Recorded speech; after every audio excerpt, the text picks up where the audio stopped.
This is an iHeart podcast. Guaranteed human.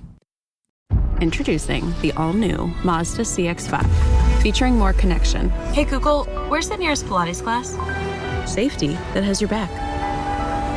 More discovery on the scenic routes. More passion in the details. And more control in changing weather.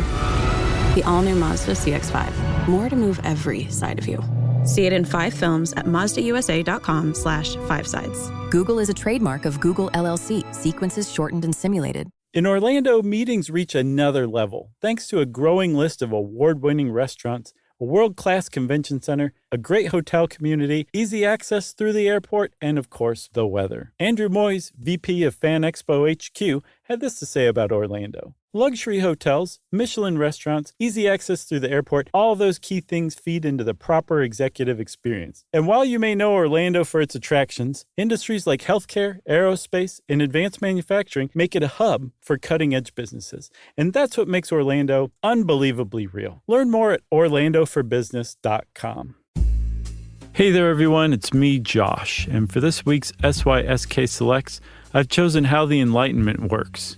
And the reason we named it Works rather than Worked is because we realized during this episode that this battle between rationalism and superstition is still going on today. The Enlightenment is still going on today. And I've chosen it this week because I feel like it explains a lot of the division in the world today. Not just in the United States, not just in the West, but all over the world, where there's a dividing line that is separating people, that this gulf, this wedge is getting deeper and deeper. And I think that this is the basis of the whole thing. See if you agree. If not, it's fine. It's still an interesting episode. Either way, I hope you enjoy it. Welcome to Stuff You Should Know, a production of iHeartRadio's How Stuff Works.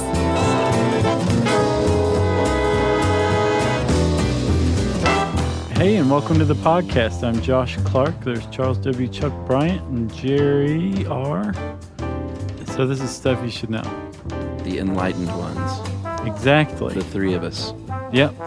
No one else. No. We're the enlightened ones. I am going to go ahead and preface this with what I just said off the air. This is a very tough subject to distill in a 30 to 45 minute podcast because volumes of books can be written on the Age of Enlightenment. And have been. So this is tough. This is going to be a very bird's eye view. Yeah, there's a dude named Jonathan Israel who just came out with, I think, this 3rd volume of a 3-volume set on the Enlightenment. And he wrote literally several thousand pages of it. And it's considered an obscure text. Yeah, he probably doesn't even think that he covered it in full. No, I'll bet he doesn't. Although like, he's 4th volume coming soon. Right. I think he does have another one coming, so maybe it was the 2nd.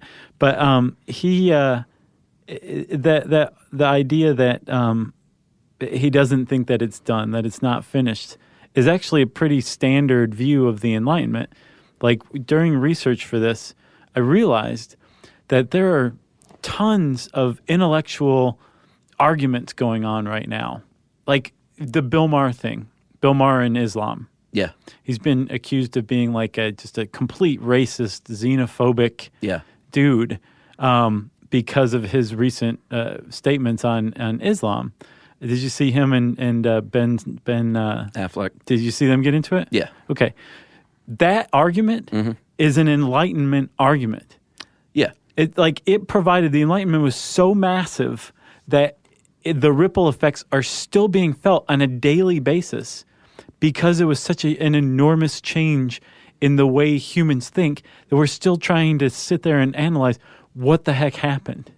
And that is one manifestation of it. Yeah, sure. Is like what Bill Maher is saying is, well, Islam is a religion or whatever, and therefore it's antithetical to progress and culture and like real thought and rationalism. And Ben Affleck is saying like, you can't say that about a culture. Like each culture is its own thing. So what we're seeing there is the idea of moral absolutism arguing with moral relativism, and that is like textbook Enlightenment argument. Yeah. Pretty interesting. Sure. Like researching this article, seriously, I tied together probably 10 different things that I didn't realize were connected.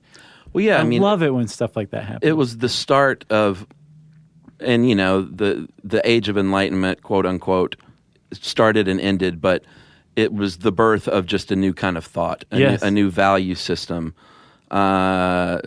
philosophical, scientific, cultural, intellectual, basically saying reason over this previous long-held belief that just strict religious dogma is all you need to worry about. Right, exactly. And don't question anything. Right. Don't try and think about science and nature and things like that other than just this is God's creation and what does it mean in terms of religion. Exactly. So, of course, that's still going on. But it wasn't just that. It was definitely Enlightenment was if you're an Enlightenment fan, you would say Enlightenment was the domination of reason over religion or faith. It was a value system, basically. But there was another aspect of the Enlightenment, the domination of the will of the people over the monarchy. Yeah. Economic. There was an religious economic change, huge economic changes, thanks to Adam Smith. There were a lot of huge monumental changes in the way people thought. So much so that modern historians who are trying to unpack the Enlightenment still, one of the schools of thought is that you can't just call it the Enlightenment. Yeah. It happened in too many different places under different circumstances. Mm-hmm. And then the different aspects of it, the fact that one part of it dealt with governmental change, one part of it dealt with religious change, another part dealt with economic change, that it's been kind of distilled into separate compartments now.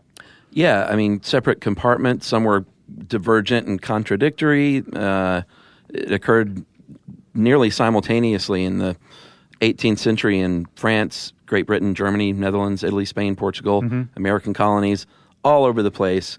I like to say it's the period of time where the world started waking up and pulled their heads from their rear ends. Right. Basically. Well, the question now, I mean, if you're a religious type, you're probably happy about the fruits of the Enlightenment. Everybody points to the Industrial Revolution as proof positive the Enlightenment was great, or the American experiment, proof positive the Enlightenment was great. But you probably don't like the fact that the world completely turned its back on religion, or not completely, but largely did. If you're a pro-Enlightenment type, you're probably saying this was for the best. We were backwards. We emerged from the Dark Ages thanks to the Enlightenment. And this is the argument that's still going on today. Yes, the Enlightenment changed everything, but did it go too far? Right. So we'll get into all that. But Conger, who wrote this article, I think did a very good job of taking the whole thing back further than the 18th century, out of the French salons, and set the stage for what created the basis for this change in thinking. Yeah, I think Kristen did a great job of distilling a complex topic down to an 8-page article. Yep. But she does take it back to, there were a couple of things that sort of laid the groundwork. A lot of things, but a couple of them are Sir Isaac Newton and the famous story of the apple falling on his head, which makes a great story. He told a lot of people that. I don't know how factually exactly true that is, but it makes for a great story. But either way you want to look at it, Isaac Newton looked at the space at some point between that apple and the ground and said there's something going on in that empty space. Right. That should be explained because that apple doesn't fall up. Something's keeping us all rooted here on the ground, and I want to look into that. Although if you were a fan of David Hume's, you would say, actually it could conceivably fall up because we've never proven it won't fall up. Yeah, and Hume was one of the proponents of, not proponents, but he was active in the Age of Enlightenment. Yeah. Another thing that really laid the groundwork was the 30 Years' War from 1618 to 1648, which pretty much paved the way for Protestant Reformation, and the Roman Catholic Church took a lot of the teeth away from the Roman Catholic Church. Hugely. For the first time. Yeah, there was a huge change. So what you just described, Chuck, is the foundation for the intellectual branch of the Enlightenment thinking, usurping the power from theological thinking. Yeah. And then with the 30-Year War, the political power was taken away from the church because for the first time now, the precedent has been set that you as a citizen, your allegiance is not split between church and state. Your allegiance is first and foremost to the state. And we see that still today. Like if somebody kills their parents or whatever because it's the seventh sign and Demi Moore's running around and it turns out that they were brother and sister. So you kill them because it's the will of God. The state says, I don't care if it's the will of God. You can't kill your parents. The state's law is more powerful and more important than God's law. That's straight out of the 30 Years' War. That changed everything. Have you ever seen The Seventh Sign? Man, I saw that like when it came out. I don't remember anything about it. I just remember like one of the characters was this kid with Down syndrome, and he murdered his parents because he found out that they were brother and sister, and he was super religious. Then the state was going to execute him. Yeah, when they execute, I think he was like the last martyr. Oh, okay. Man, I'll have to check that out again. Yeah, Demi Moore. So Conger points out even further back about the Dark Ages sort of laying the groundwork, which the Dark Ages were dark for many reasons, but one of the big ones was that the Roman Catholic Church basically ruled everything. Latin was the language. The center of life and academia were monasteries and abbeys. You weren't encouraged to get educated outside of theological realms. Right. It was not encouraged. You have to actually, I want to say, you have to be careful using the term Dark Ages because apparently it is a disparaging label that people on the pro-Enlightenment side of the argument, the humanists, they say these are the Dark Ages. That was back when the church controlled everything, when everybody was just an ignoramus. Yeah. Once the Enlightenment came along, we emerged from the Dark Ages. Technically, once the Renaissance came along, we emerged from the Dark Ages. So if you're an historian, you call it the Middle Ages. But even the Middle Ages are kind of sad because it just says these ages kind of existed between this important age and this important age. We just call those the Middle Ages, but it's better than the Dark Ages. I like Dark Ages. But that's an argument or a label that a disparaging label that humanists use. Yeah, unfairly, because there were scientists working and laying the groundwork for future science in the Dark Ages, and Conger even mentions them in this article. Like Thomas Aquinas came up with scholasticism. Yeah. And scholasticism is basically the idea that you can understand God even more and be even more pure and divine yourself by studying nature. Yeah, Roger Bacon was another monk who was a proponent of that. And I think that allowed them, and I don't think that's the reason they did it, but that allowed them to pursue these scientific avenues because it was still tied to God. Another big change was like I said before, in the not-so-dark ages, perhaps, Latin was the language, and they didn't have something called the printing press until Johann Gutenberg came along in 1438 and says, you know what, everyone should be able to read, start printing stuff in your native tongue, and that led directly to people starting to educate themselves. Yeah, it was the democratization of education right there. Exactly. And all of this didn't happen like out of the blue, like Roger Bacon and Thomas Aquinas and a guy named Leonardo Bruni.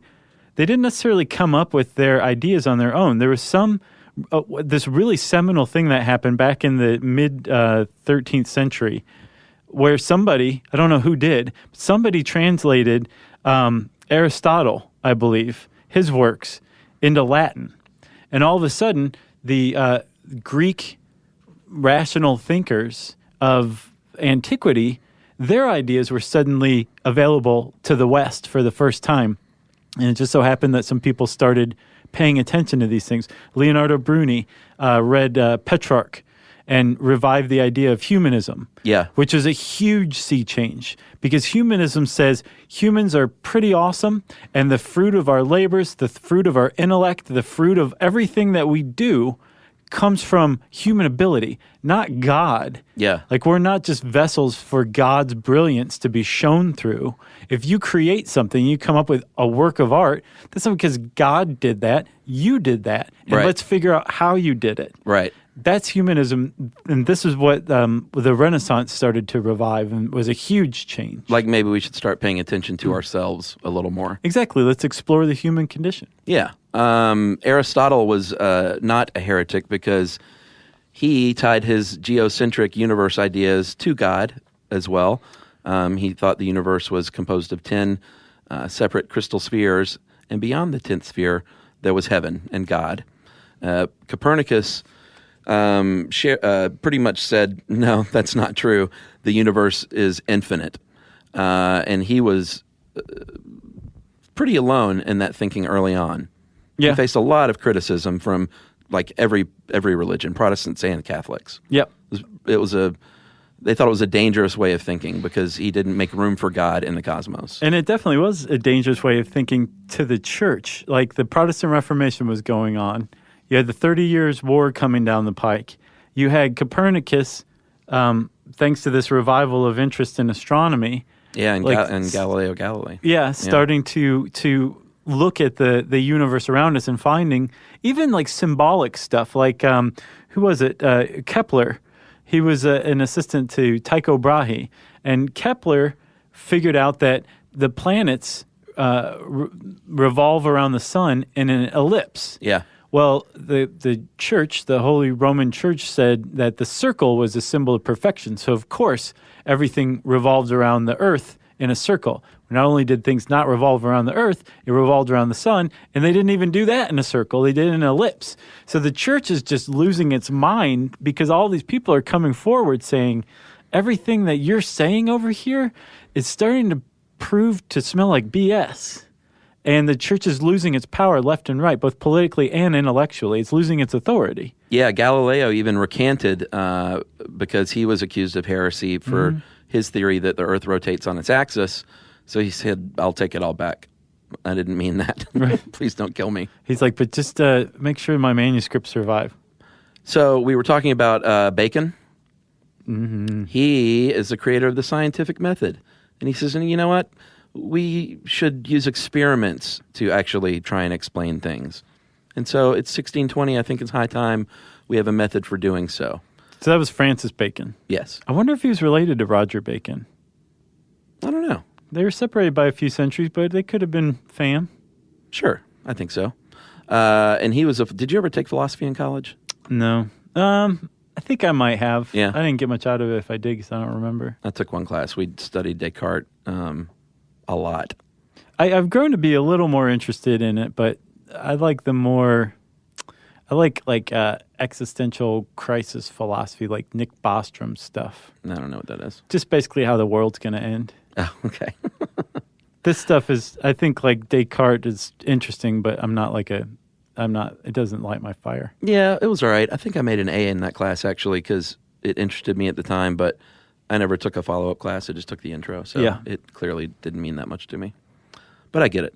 Well, yeah, and what Descartes was saying is our experience is not, it's not what you thought. Yeah. Like mind and matter are two different things, and the human experience is a subjective experience, and what the mind produces is different than what is reality, and really kind of that changed things tremendously too. So you got all these people like contributing to this. We haven't even reached the 18th century yet. Yeah, like the groundwork is definitely being laid, and it's still being laid. As far as the government goes, John Locke was one of the people who contributed to the idea of the social contract. The social contract, there was Hobbes, Locke, and later on Rousseau and others contributed to this idea that humans are born with natural rights. You're born free, I'm born free, even Jerry's born free. I know, look at her. And to form a society, you give up some of these natural rights. For example, one thing that you give up is your right to kill in retribution. Any society typically demands a state monopoly on violence, which means that if somebody kills your family member, you don't go kill that person. You go to the state and say, that guy killed my family member. Try him, convict him, and kill him on my behalf because there's a state monopoly on violence. So that's a natural right that you give up, I think appropriately so and for the better. but as part of the social contract. And so the idea that humans had these rights and that society in turn had rights because humans gave them rights, that was a big basis of Enlightenment thinking that would be added to later on too. Yeah, and Locke also was one of the first champions of what would kind of become nurture over nature, his idea of the tabula rasa, that when humans are born, their minds are a clean slate, and they are shaped by experience and education and not some preordained thing that you're born with. And this French intellect gobbled that stuff up. His name was Francois-Marie Arouet, and he went by a name you might know, Voltaire. And he really loved this stuff and went back to France with all these ideals and said, we got to get on this, and let's... we can't go out in the streets right now and talk about this stuff, but we can meet in private in homes like a Tupperware party, and we'll call them salons, and we'll talk about these radical ideas and this new way of thinking in the privacy of homes for those that are willing to host it. Stuff you should know.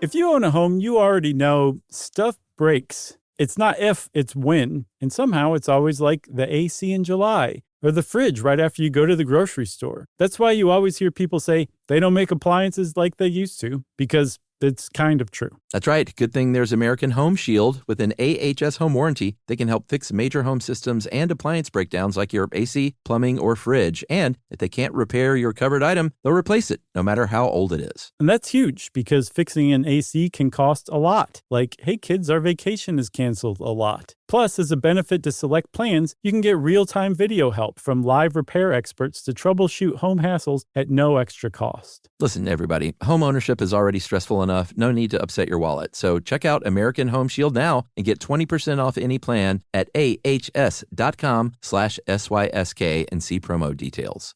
See ahs.com/contracts for coverage details, including service fees, limitations, and exclusions. American Home Shield. Don't worry, be warranty.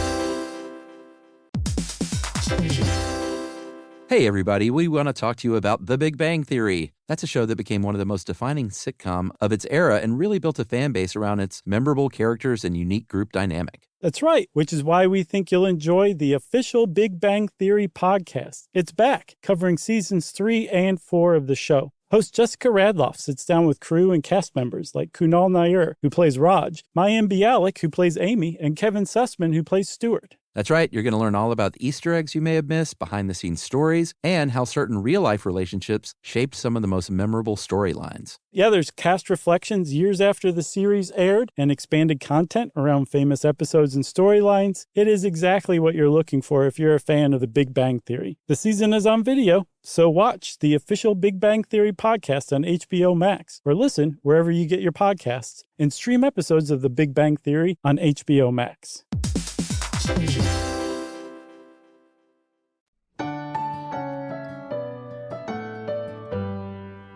Stuff you should know. So, Chuck, Voltaire has been lit up. He was in England from 1726 to 1729, living in exile. Yeah. Because he was already critical of the French monarchy. While he was there, he ran into the ideas of Locke, of apparently Descartes as well. He basically got turned on to rationalism, and he was primed and ready for it. Like, this guy was just waiting for these ideas to pour into him. And when they did, he became a lightning rod for what we think of as the Enlightenment.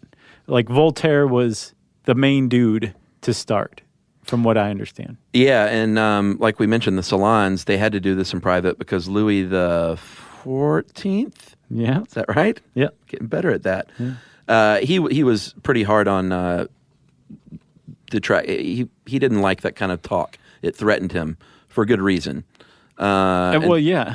I mean, the reason why is, like, the power was taken from the church and placed more in the monarchy, but in very short order, people said, we're not really that fond of the monarchy either. We think we should rule ourselves, or at least elect people to rule ourselves. So this divine right of kings thing seems kind of hinky now that we think about it. So the monarchies were threatened as well by the Enlightenment. So, well, yeah, the monarchy liked the dumb masses right, that stayed under their thumb, and any kind of like radical thought or original thought was super dangerous. Sounds familiar. Yeah, exactly. It is interesting how you talked about, I think there are periods of time where things like the Age of Enlightenment keep popping up. That's like the 1960s in the United States, and I think, like you said, we're in one right now. I think we're in one probably more than even the 60s right now. Yeah, and I think there are periods where that lulls, like maybe the 1980s, where there seems to be or the 70s, remember disco? Yeah, like a dumbing down of things. Yeah, just people not caring or whatever. Yeah, it's weird and cyclical. I read this article called Things Fall Apart, How Social Media Leads to a Less Stable World. It was by a guy named Curtis Howland, Houghland, and it's on Knowledge at Wharton, like the Wharton Business School website.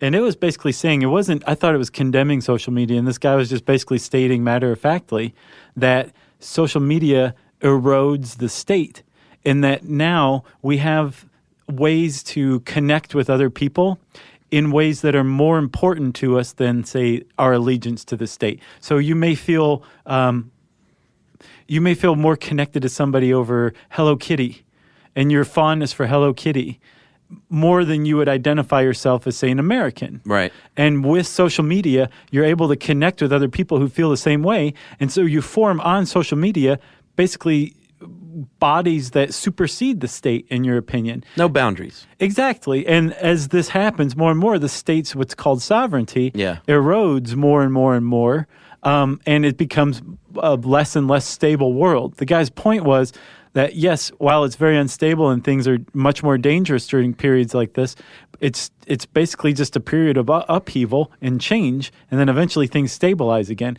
But what this guy was saying, using this as an example, is that we're in right now, possibly on the cusp of a period of tremendous fundamental change in the world. Oh, I see that every day. Yeah. Yeah. It's a pretty interesting time to be alive. Yeah. A little scary to me. Yeah, well, I mean, it's like the guy said, it's more dangerous than your average time. Yeah. Because change frequently comes out of spasms of violence or upheaval, just where nobody's in charge. Yeah. Because there's a power struggle going on, or our normal structures are being eroded. It's interesting. It's super interesting. So back to the salons. We're back to the Age of Enlightenment, the traditional Age of Enlightenment. And the salons, the members were known. There was a group of people known as the philosophes. We've mentioned a few of them: Rousseau, Diderot, Voltaire. How do you pronounce that? It's not Montague, is it? Montesquieu. Montesquieu? Uh-huh. And they're kind of skeptics and critics of not everything, but the establishment of government, or the way government was at the time. Especially the church. Hated the church. Yeah. Like Voltaire especially hated the church and the very fact that it even existed. And a lot of the enlightened ones were deists. And deism basically, I like the way Conger put it, in a big picture way, they believe in a clockmaker God, which means maybe God created everything and set things in motion, but then was like, all right, that's it, I'm out. Right. I'm not getting my fingers in all the pies of everyone, and you have free will, basically, after you're born. Which, again, was pretty dangerous to the religious establishment. Yeah, so you've got the basis, you've got the foundation of the Holy Roman Empire in the West losing tons of power and political and intellectually. You've got the monarchy now being assaulted by the French salons who are planting the seeds of democracy. Yeah. Like Montesquieu, for example, wrote in 1748, The Spirit of the Laws, and he basically proposed the idea of a separation of powers. He was like the first guy to do that. He's this French lawyer who was in the salon scene, and all of a sudden it's like, separation of power, what are you talking about? No, you've got a monarch, and what the monarch says is right. And as a result of this kind of thinking, the seeds of democracy are planted, and then a hostility toward religion of almost any kind that you still see today, like in the form of like Bill Maher or Richard Dawkins or formerly Christopher Hitchens. All of this started coming out of the French salons. Yeah. All right, after this message, we're going to talk a little bit about how the Age of Enlightenment manifested itself in different parts of the world. Stuff you should know. If you own a home, you already know stuff breaks. It's not if, it's when. And somehow it's always like the AC in July or the fridge right after you go to the grocery store. That's why you always hear people say they don't make appliances like they used to, because it's kind of true. That's right. Good thing there's American Home Shield. With an AHS home warranty, they can help fix major home systems and appliance breakdowns like your AC, plumbing, or fridge. And if they can't repair your covered item, they'll replace it, no matter how old it is. And that's huge because fixing an AC can cost a lot. Like, hey kids, our vacation is canceled a lot. Plus, as a benefit to select plans, you can get real-time video help from live repair experts to troubleshoot home hassles at no extra cost. Listen, everybody, home ownership is already stressful enough. No need to upset your wallet. So check out American Home Shield now and get 20% off any plan at ahs.com/SYSK and see promo details. See ahs.com/contracts for coverage details, including service fees, limitations, and exclusions. American Home Shield. Don't worry, be warranty.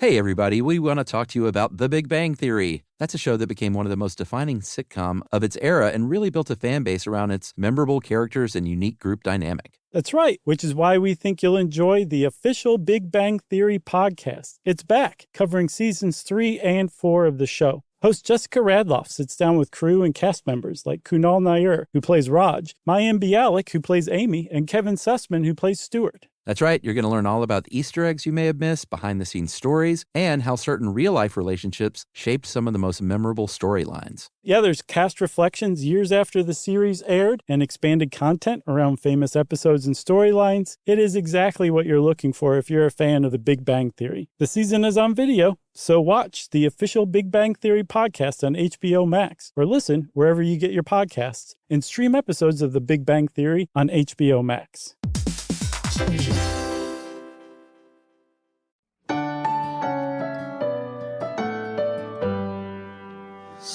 you should know. So we've mainly been in Europe this whole time. In France, there was an emphasis on the arts. In England, they had a more emphasis on science and economics. You mentioned Adam Smith at the beginning. Scottish man in 1976. In 1776, wrote his Wealth of Nations, which basically said the government should not interfere with matters of finance and economics. Yeah. Like, there should be the invisible hand guiding all these principles. Yeah, I read this article by this guy who was explaining that change in thought. Like before that, it was that whole social contract thing, like Rousseau saying, you know, this is an interplay between citizens and their government, and the government's role is to protect the rights of people. And what Hume said is the government is legitimate, or not Hume, but Smith. The government's legitimate insofar as it steps out of people's affairs and lets free trade take place. Yeah. Which that might sound familiar if you subscribe to Republican or conservative or libertarian ideology. Right. You know? Yeah, sure. Like the whole laissez-faire attitude of government is what legitimizes government, and the government that meddles in someone's affairs is an illegitimate government as far as classical economic thought goes. Yeah, and we talked about that in our Stuff You Should Know Guide to the Economy. Yeah. Which we got an email. Someone bought that the other day. Yeah, they thought it was 17 hours long or something. I don't know. And then also in Scotland was David Hume, who's like my favorite philosopher of all time. Just because he's like He's the only one you studied. He's the only one who's ever really spoken to me of the Enlightenment philosophers. And Hume was this meat and potatoes dude who basically said, like, show me the proof. Yeah, he was a skeptic. He was an empiricist. He said you basically can't believe anything that you can't see with your own eyes. My belief in his philosophy has been eroded with the idea that, like, consciousness is a subjective experience. Yeah. Like, just totally subjective, basically. But I like his idea. And it was, like, the cause and effect, right? Like, I think he used, like, billiards as an example, where you hit a ball, like you're playing 8-ball, You hit like the 8 ball with the cue ball. Like you can predict where that's going to go, like where the 8 ball is going to go based on how you hit it with the cue ball. But Hume's point is you can't say for certain that that's what's going to happen. Right. You're basing that strictly on previous experience rather than proof that this is what will happen. So we can't prove that hitting that cue ball will make this 8 ball go in a certain direction ahead of time. And so therefore we've come up with this thing called cause and effect, which basically serves as a stopgap between what we think will happen and the phenomenon we've already observed. Like, in other words, you can't say for certain the sun's going to come up tomorrow just because it's already come up so many days before. And the reason why is because we don't have empirical proof. And I liked him for that. So you don't think the sun will come up tomorrow necessarily? It's not the point that I think it won't come up tomorrow. It's what Hume was saying is we can't prove that it will. You can't prove that it will just based on previous experience. Right. Well, Thomas Jefferson and John Adams were on board that train to a certain degree. Yeah. And we mentioned earlier that most of the establishment was pretty threatened by most of these ideas and the people in power, but not everybody. Some people wanted to get on the Enlightenment train because I think it was progressive and maybe made them seem open to ideas and modern, perhaps. Right. Empress of Russia, Catherine the Great, was one of those who had a lot of dealings with the philosophes. And Frederick the Great of Prussia even had Voltaire over and said, why don't you come and live here? Yeah. And he did. Yeah. He said, for free? And he said, for free. He said, okay. I was trying to think of Prussian money, but I have no idea. The Prowlers. The Prubel? That's way better. It was also happening in Germany, all over the world with Immanuel Kant. He was one of the first champions of freedom of the press, and his motto is one that I love: "Dare to know." And again, he was just challenging people: go out there and learn about something, and don't just accept what these religious leaders are telling you. You have to accept. Yeah, and actually, he came up with this idea called the categorical imperative. And basically, Kant gave the world the idea that there is such a thing as moral absolutes, right? And I guess he didn't give the world that because the Judeo-Christian ethic and most religious ethics say that there is such a thing as right or wrong. Yeah. And today you have that argument of, is there such a thing as moral absolutism, or is moral or cultural relativism a thing? Right. That's the argument that one of the arguments that's playing out right now in the intellectual world. Yeah. I just think that's fascinating too. It totally is. So what does this all lead to? Eventually it's going to lead to war, because anytime there's, well, not anytime, but a lot of times when there's a uprising of radical thought, people are going to want to take action. And it happened in the United States by way of the American Revolution, and in France by way of the French Revolution. And they had different results, to say the least. They were both experimentations in this new idea of democracy. Yeah, pretty much. And yeah, the American one worked out pretty well, some would say. Yeah. The French one, not so much. Because apparently Robespierre, who was the head of the Jacobin Party that took power during the French Revolution, Robespierre was a follower of Rousseau. And remember, Rousseau contributed to the social contract by saying the people will something, and then it's up to the people in charge to carry out that will. Right. And so Robespierre took that to mean that the people stormed the Bastille and overthrew the monarchy, and so it was his job as the head of the Jacobin Party, which is now in power, to kill everybody who wasn't down with the revolution. And so thousands and thousands of French people lost their lives at the guillotine as a result during this reign of terror. So some people would say America founded itself based on democratic principles, and let's not pay attention to some of these darker spots over here and just pay attention to the democratic experiment, and it worked out great. And then the French one, there was a revolution. They tried to install democratic ideals, and thousands of people had their heads chopped off. So it didn't work quite as well. Well, and some people say that effectively killed the Age of Enlightenment as we know it, the French Revolution, because the chaos and violence that erupted was, in certain circles, blamed on the Enlightenment and proof that we can't self-govern. And these are radical ideas, and that's why we got stomped on. Yeah. Have you ever heard the theory that the French Revolution was due to moldy bread? No.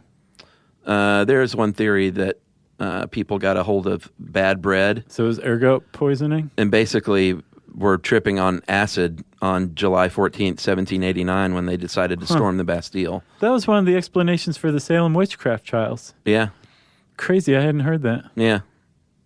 So they were like, it's go time. I guess so. Let's get this party started.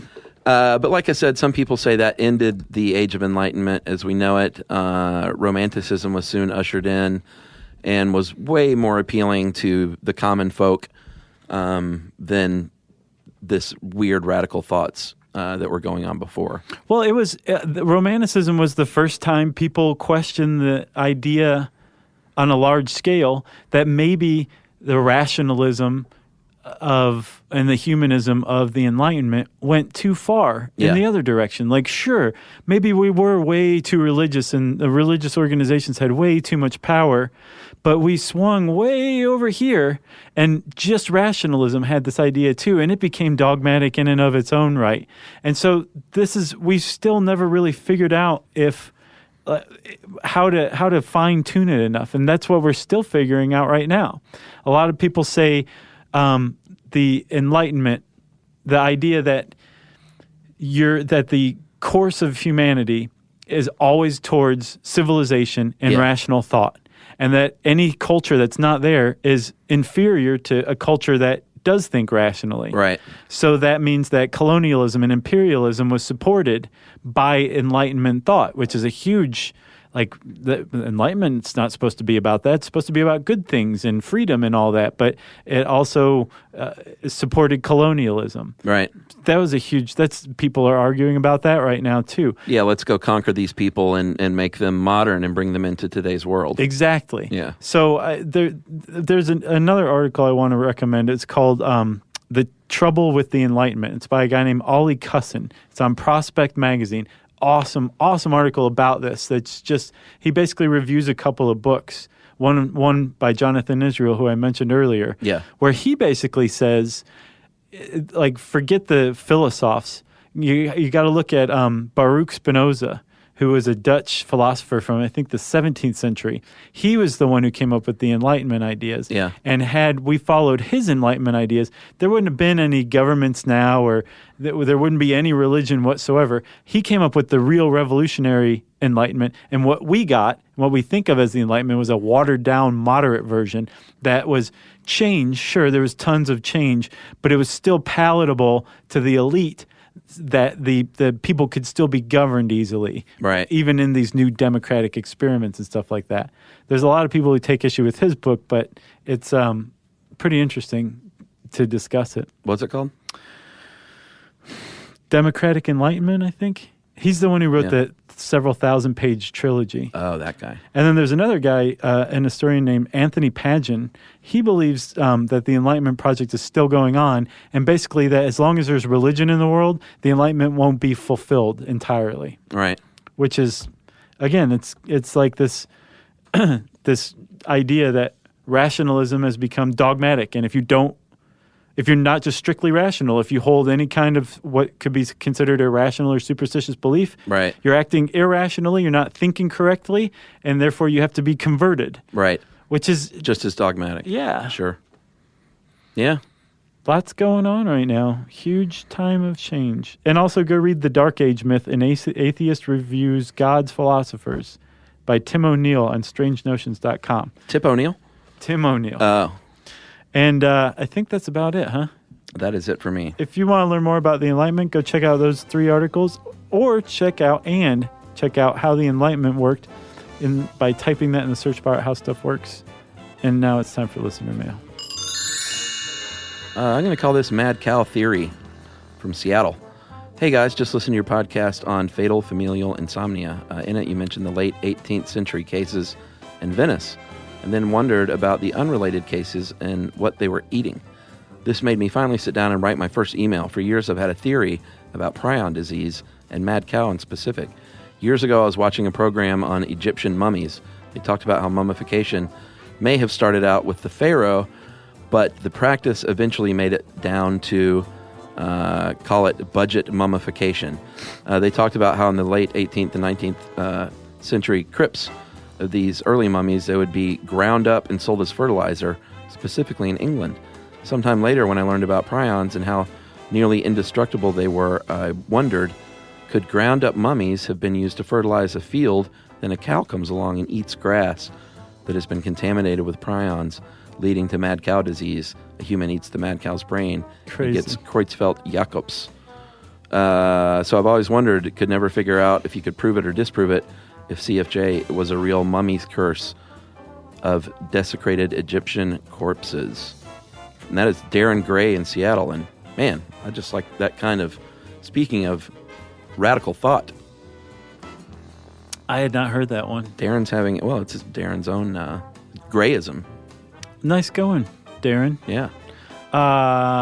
If you have anything to say about that, anybody else, we would like to hear from you. Can you prove or disprove that Creutzfeldt-Jakobs disease is a mummy's curse? You can tweet to us at SYSK Podcast. You can join us on Facebook.com/StuffYouShouldKnow. You can send us an email, which seems appropriate, to StuffPodcast@HowStuffWorks.com. And join us at our home on the web, StuffYouShouldKnow.com. Stuff You Should Know is a production of iHeartRadio's How Stuff Works. For more podcasts from iHeartRadio, visit the iHeartRadio app, Apple Podcasts, or wherever you listen to your favorite shows.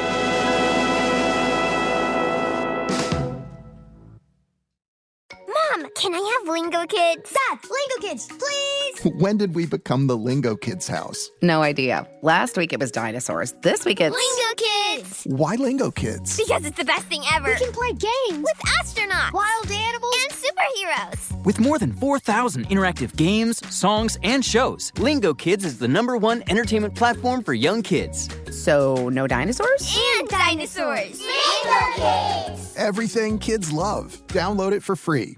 You know, you could be adored by everyone and still completely ignored by your cat. Trust me, I know. But if you feed your cat Sheba, you can go from being ignored to truly adored in 12 days guaranteed or your money back. Sheba has a full menu of products, appetizers, entrees, treats, even a kitten's menu. It's so cute, so Sheba has a product for even the pickiest eater. Like Sheba Puree, it's made with bone broth, they are chef-inspired flavors, it's got a smooth and creamy texture that cats love, and contains no corn, wheat, soy, or artificial flavors. It's food that your cat's gonna love. To learn more, check out Sheba.com. That's SHEBA.com. This is an iHeart podcast.